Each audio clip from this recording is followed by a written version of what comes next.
At noon, we got our first of the unranked noon games. We got Maryland, who's 3-1, traveling to Indiana, who's 4-0. Indiana favored by 6.5 points on the Big Ten Network. Billy Edwards Jr. has gone 102 of 136, thrown for 1,155 yards, 8 touchdowns, 2 interceptions. Roman Hemby has had 50 carries for 201 yards and 2 touchdowns. And Ty Felton has had 41 catches for 604 yards and 5 touchdowns.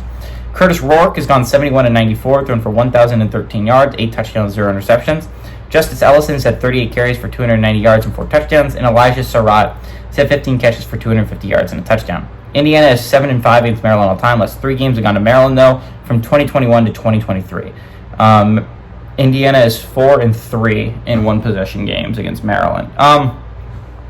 It's a big game for both these teams, right? Maryland stumbled early against Michigan State, but ever since then, they've looked like a really solid squad. That game against Michigan State, Maryland fans are probably going to be thinking about that one all season because it's a game they could have had.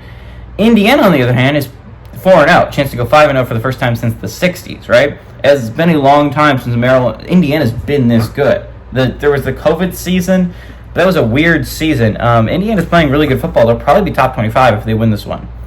That's if. Maryland is by far the best team you've played all year, if you're Indiana.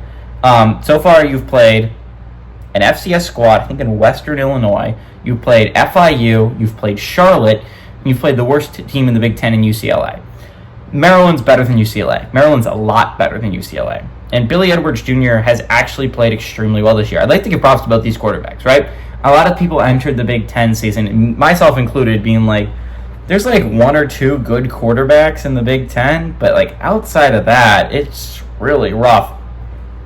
Big Ten quarterback play has astounded me so far this year.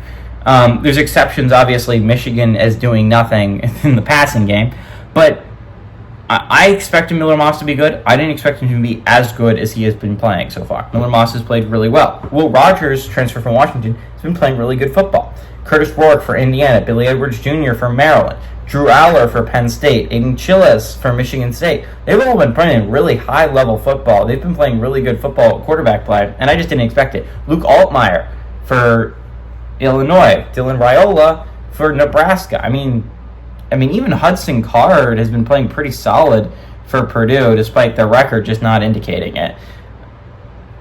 And then also underrated, like Ethan Kaliakmanis for Rutgers. He isn't doing anything special, but he's leading a solid offense.